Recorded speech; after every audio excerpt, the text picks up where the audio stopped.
Dear students, let us now dive into the module on problem solving. We should first understand what a problem is. I am going to give you some examples to understand what the problem is. What is the best way to go for a good job? How do you satisfy your growling stomach? Each of these questions represents a problem that you face in your day-to-day life. Every one of you are indeed a good problem solver. You make decisions every day to solve problems that affect your lives. Every time when you are engaging in an action to move from a current state to a goal state, you are solving a problem. There are two types of problems. They are well-defined and ill-defined problems. Let us understand what the difference between a well-defined and ill-defined problem is. A well-defined problem will have a clear starting and ending point, whereas an ill-defined problem does not have a clear starting and ending point. It is ambiguous. Let us now try to identify the category of some problems. One problem is how to change a dark room in a house into a bright. This problem has a clear starting and ending point, and so it is a well-defined problem. Another problem is how to make a happy and prosperous life. The starting and ending of this problem is not clear. When will you say a life to be a happy one? It differs from person to person. So, the outcome of this problem is also ambiguous, that is, it is not clear and therefore it is an ill-defined problem. Since we face a number of simple and complex problems in everyday life, our brain has several ways of solving problems. Let us now see the three different methods of solving problems. First method is trial and error. In this method, we randomly keep guessing until something works. For example, imagine that you have forgotten the password of your email account that you have not accessed for a long period of time. But you remember that the password is 8 characters long. If you are using trial and error method, you try different combinations of numbers and letters until you get a correct one. Here, you do not keep track of what you have done. If you are lucky, here you do not keep track of what you have done. If you are lucky, you get the right password early. Otherwise, very long time is required to identify the password. Second method is to use an algorithmic approach. An algorithm is a logical step-by-step procedure of trying solutions until you reach the right one. So, with algorithmic problem solving, to find the email password, you may start with 1, 2, 3, 4, 5, 6, 7 and 8. If that does not work, then you change one number at a time, that is 2, 2, 3, 4, 5, 6, 7 and 8. Then 3, 2, 3, 4, 5, 6, 7 and 8 and so on. This approach may take a very long time to get the correct solution, but you are guaranteed to find the correct one. Since we do not have sufficient time to try every possible combination, a more common method is to follow some sort of heuristics to find the solution. A heuristic is a method or technique that helps us to solve the problem more quickly than the other two methods we have discussed so far. Suppose Imagine that the password was initially formed with some familiar number combinations. With this approach, you may first try your birthday or some other day that comes to your mind. This method does not guarantee a correct solution but simplifies the complex problems and reduces the number of solutions that we need to try. A computer is a very powerful and flexible machine which is capable of performing a large amount of different tasks, yet it has no intelligence or thinking power. The intelligence quotient, that is IQ of a computer, is 0. A computer performs multiple tasks exactly in the same manner as it is told to do. This places responsibility on the user to instruct the computer in a correct and precise manner so that the machine is able to perform the required job in a proper way. In order to make a computer to work correctly, the user must have clear understanding of the problem to be solved. Apart from this, the user should be able to develop a method in the form of series of sequential steps to solve it. Once the problem is well defined and a method of solving it is developed, then instructing the computer to solve the problem becomes relatively easier task. Thus, before attempting to write a computer program to solve a given problem, it is necessary to formulate or define the problem in a precise manner. We need to be able to analyze a problem and translate our high-level ideas about a problem's solution into instructions that a computer can understand and then execute. The computer itself is not smart, but it can accomplish tasks much faster than any human can. With our direction, the computer can be put to use in solving all sorts of complicated problems. Next, we are going to discuss about the steps involved in problem solving. A computer is not capable of solving a problem on its own. The step-by-step solutions of the problem has to be given to the computer. In fact, the problem solving task is not the job of the computer. It is the responsibility of the programmer who has to write the solution to the problem using simple operations which the computer can operate. A computer cannot do anything alone without software. Here, we have to understand what is software.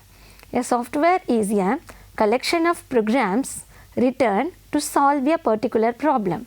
Software is a set of instructions on the basis of which computer gives output or result. If the instructions are not correct, the computer gives only erroneous result. Simply writing the code is not adequate to solve a problem. Program must be written using any of the available computer programming language. In addition to this, there are many activities to be carried out before and after writing the code. Let us see the stages in solving a problem using computer. The stages are identify the problem and analyze the problem, develop an algorithm, draw the flowchart, code the program, compile and then execute, debug and test and finally document it. Let us elaborate each step in detail.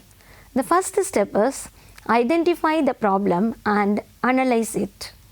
We have to identify the problem, analyze and understand it well before solving. The user's requirements cannot be fulfilled without clear understanding of the problem. Next, we have algorithm development. A computer solves problems by following an algorithm which is essentially an ordered set of instructions. Humans encounter problems every day that can be analyzed in the same way we do in computer science. For example, when we buy a build block game set for kids, we usually get some kind of instructions as to how to build different objects. These steps are numbered and parts are labeled.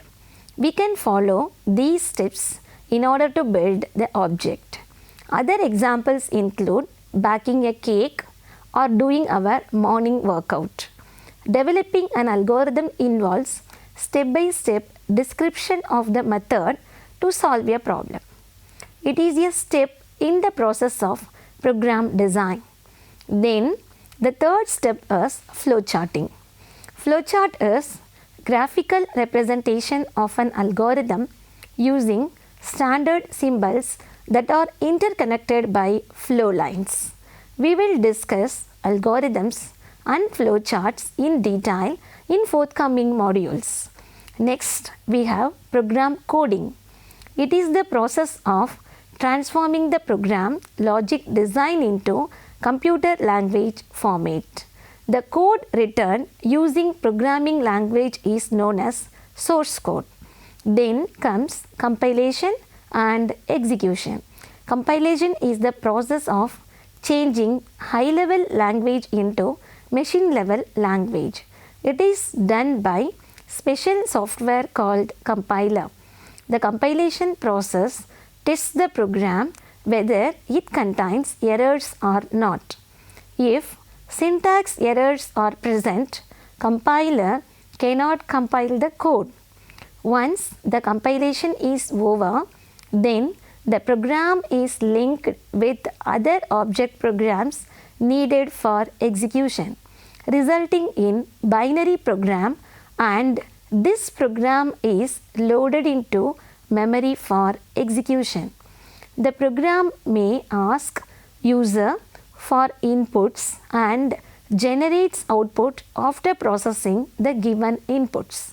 What is the next step? Yes, it is testing and debugging. Debugging is the process of identification and correction of errors in programming code. Testing ensures that the program performs correctly the required task. Verification ensures that program does what the programmer intends to do. Validation ensures that whether the program gives the correct results for a set of test data. Finally, we have documentation. It is needed because a program may be difficult to understand by the programmer itself who wrote the code after some days. Properly documented program is necessary, which will be useful and efficient in debugging, testing, maintenance and redesign purpose. Next, we shall see some of the difficulties that people face in problem solving. The first one is not all people are taught how to solve the problems. The next one is even if they are taught, they feel afraid to make a decision because it may be the wrong solution. Another difficulty is during problem solving process, people may do one or more of the steps wrongly. Last one is there may be difficulty in writing instructions when solving problems on the computer. Let us now see the types of problems that can be solved on a computer. The first type is the computational problem, which involves some kind of mathematical processing like finding the average of the given marks. The second type is the logical problem, which involves logical processing. For example, finding the maximum of 2 given marks, finding the tallest student in a class, checking whether a person is eligible to vote or not, etc. The last type is the repetitive problem, which involves repeating a set of logical or mathematical instructions for a specified number of times. Examples for this are finding the maximum of n given marks, checking whether the given list of n persons, and finding who are eligible to vote. Whatever may be the type of problem, some sequence of events need to be executed to solve the problem. The sequence of events is called as the information processing cycle or program development cycle. Now we are going to move into our program development life cycle and how do we build our programs, how do we get them to do what we want. This cycle includes input, processing and output. What is input? Input is entering the data into the computer. Processing is performing operations on the input data, and output is presenting the results obtained to the user. May we relate problem solving using computers with real life situation? Yes, computer problem solving is very much like algebra problem solving. For example, how fast is a car traveling if it goes 50 miles in 2 hours? The input is the distance and time the car has travelled. The output is a number giving the speed in miles per hour. Processing is calculating the speed by dividing the distance by time. We start with input, we do some processing, then we have our output. In order to properly plan our program, we have to develop what is similar to a recipe. So let us now identify the input, processing and output for some problems. The first problem is to find the average mark given 2 marks, say mark 1 and mark 2. Input here is mark 1 and mark 2. Processing to be done here is adding mark 1 and mark 2 and dividing by 2 to get the average mark. Output is the average mark that we have found. The next one is a real life example, which is the well known coffee making problem. The ingredients needed to make a coffee are milk, water, coffee powder and sugar. So the input is milk, water, coffee powder and sugar. There are many approaches in making coffee. One of the approaches is first we have to heat water, then add coffee powder and sugar. Next we have to pour milk and stir well. The last step is to pour in a cup and serve. So the processing involves all the 4 steps. In the problem we have seen earlier, there is only one processing step. But coffee making problem involves more number of steps for processing. The output is a cup of coffee that is ready to drink.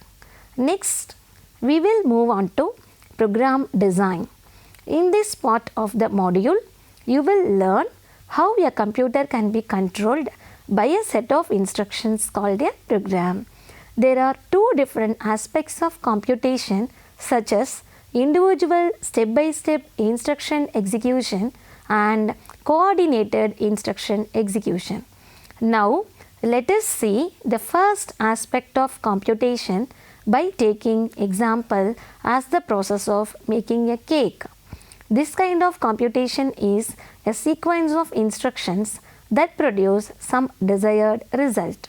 Let us see the second aspect of computation, which involves coordinating among many of these instructions. This is like gathering the cake makers together to run a restaurant. This kind of computation is creating a community. So, what is the relation between a computer and a program? We all know that computers provide services. A computer can retrieve a web page, identify the book that is written by specific author, book the ticket in train or send a message to your friend. To accomplish the above tasks, 2 things must happen. First, the computer must be specified how to provide the required services. Second, the computer must be asked to do the same. the set of instructions that enable computers to provide services are called programs. A computer program is simply a set of instructions in a language that a computer can be instructed to follow. When you sit down at a computer, something else has already informed it how to do a lot of things. For example, when you press the power switch, the system will boots up and starts running. Personal computers typically come with a fairly sophisticated set of startup instructions already installed. Simply turning on the computer causes the computer to execute this startup program. Each computer has set of programs that will run automatically. The program in your desktop or laptop which creates an interface between user and the system is called operating system.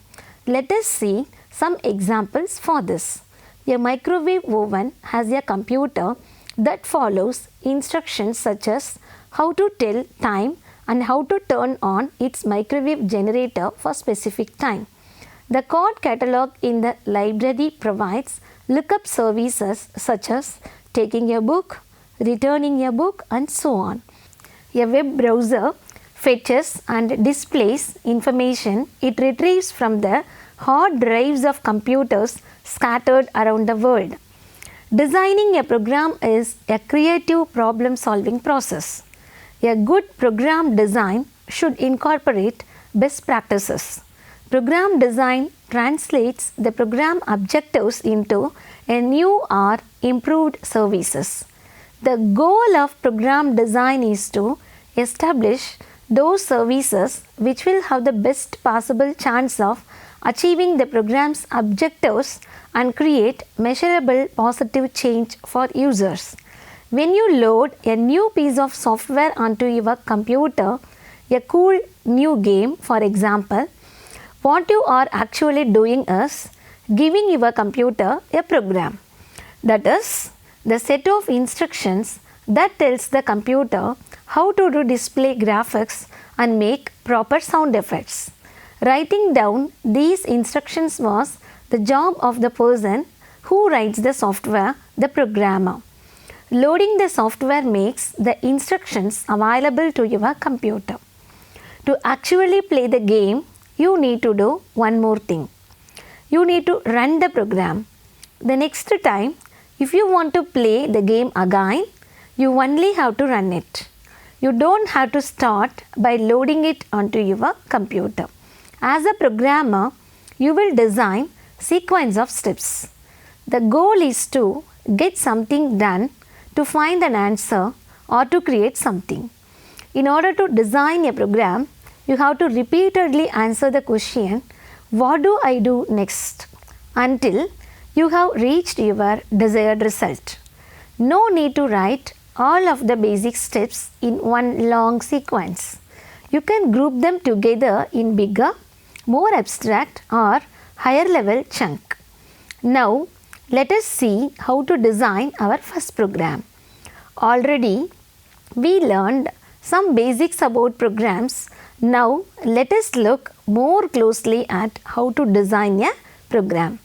When you want to write a program, generally, you have some sort of problem that you would like to solve or situation that you would like to simulate. New programmers often have trouble in how to convert the idea or logic into actual code.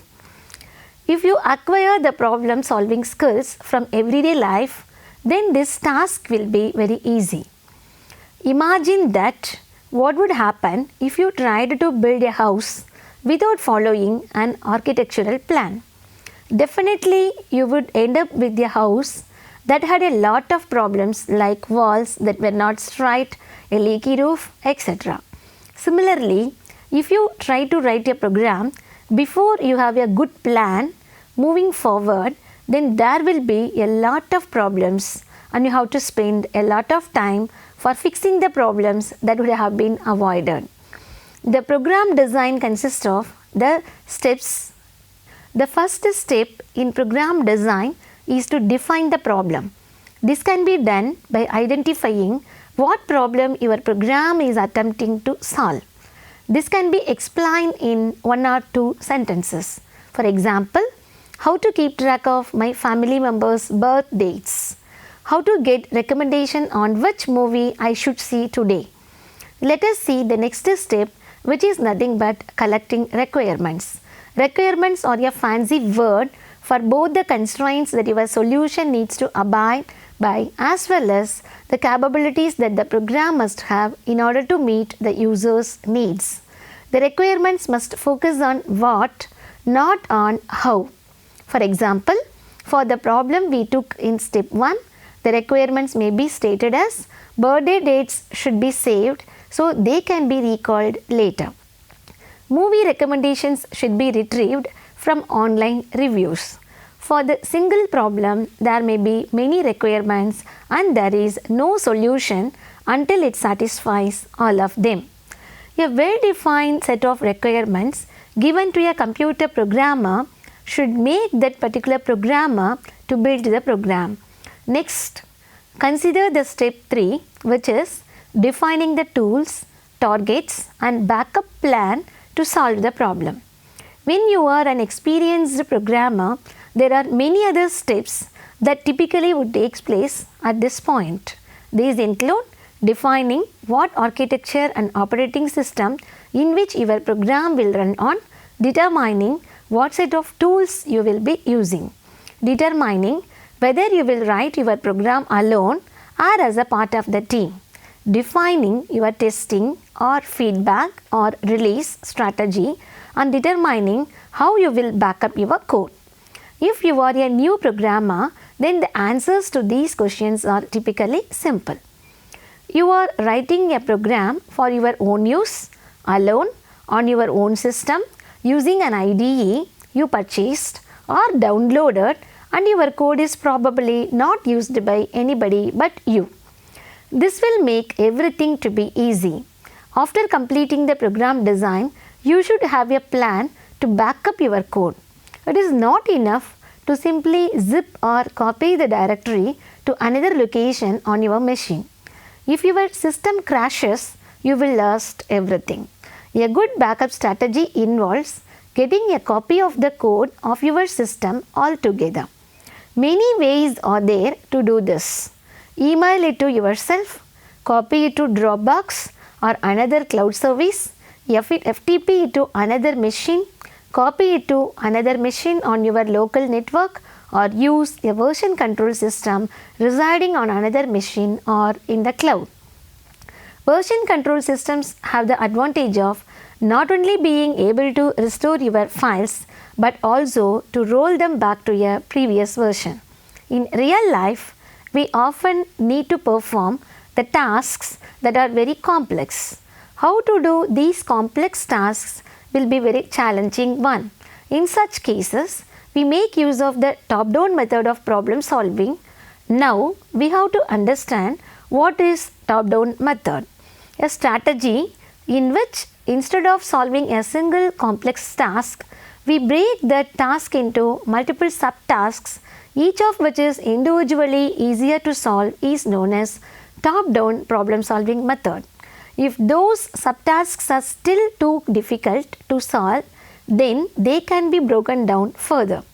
By continuously splitting complex tasks into simpler ones, you can eventually get to a point where each individual task is manageable and can be solved easily. Let us take a look at an example of this.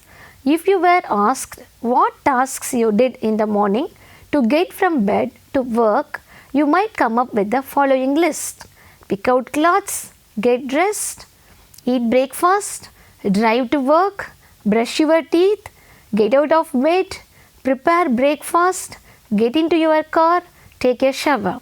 We can organize these tasks into a hierarchy of items such as wake up tasks, get out of bed, pick out clothes, get dressed. Bathroom tasks, take a shower, brush your teeth. Breakfast tasks, prepare breakfast, eat breakfast. Transportation task, get into your car, drive to work. Hope This example would have given enough understanding for breaking down the complex problems into easy problem. Now we move to next step, which is used to identify the sequence of events. Now the program has a structure, but there is a need to determine how to link all the tasks together. The first step is to identify the sequence of events that will be performed. For example, when you get up in the morning, what order do you do the tasks which I said earlier? It might look like this: get out of bed, pick out clothes, brush your teeth, take a shower, get dressed, prepare breakfast, eat breakfast, get in your car, drive to work. Once you have a hierarchy and a sequence of events, the next step is to specify what input data each task needs to operate and what data it produces as a result. If input data is already taken from a previous step, then that input data will become a parameter. If you are calculating the output that is used by some other function, that output will generally become a return value.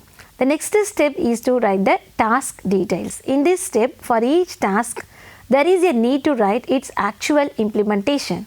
If the tasks are split into subtasks, then each subtask should be fairly simple and straightforward.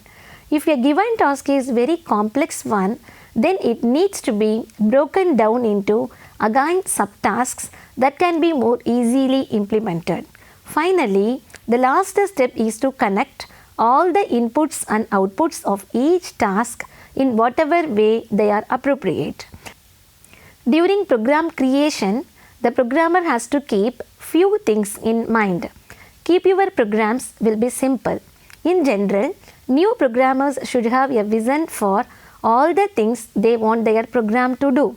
If you try to write something too complex to start, you will become overwhelmed and discouraged, and it will lay down your progress.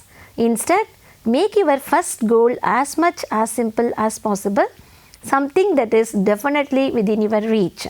Then add features one by one over a period of time. Once your simple program working well, then you can add features to it. For example, consider the problem of creating a game program. For this, once you can display your 2D field, then add a character who can walk around on it. Once you can walk around, add walls that can embed your progress. Once you have walls, build a simple town out of them. Once you have a town, add merchants. By adding each feature incrementally, your program will get progressively more complex without overwhelming you in the process. Focus on one area at a time. Do not try to code everything at once, and do not divide your attention across multiple tasks. Focus on one task at a time and see it through to completion as much as it is possible. Once you completed the implementation, then test each piece of code. New programmers will try to write the entire program at a stretch, but when they compile the program, the compiler reports hundreds of errors. So this cannot only the threatening. If your code does not work, it may be hard to identify the reason behind it. Instead of it, simply write some portion of code and then compile it immediately. If it does not work, it is easy to identify where the problem is, and it will be easy to fix also. If that particular portion of code is working properly, then move to the next page and repeat. It may take longer to finish writing your code, but when you are done, the whole thing should work without any problem. I hope you have enjoyed this session. I will see you again with new concepts that will nourish you in problem solving aspects.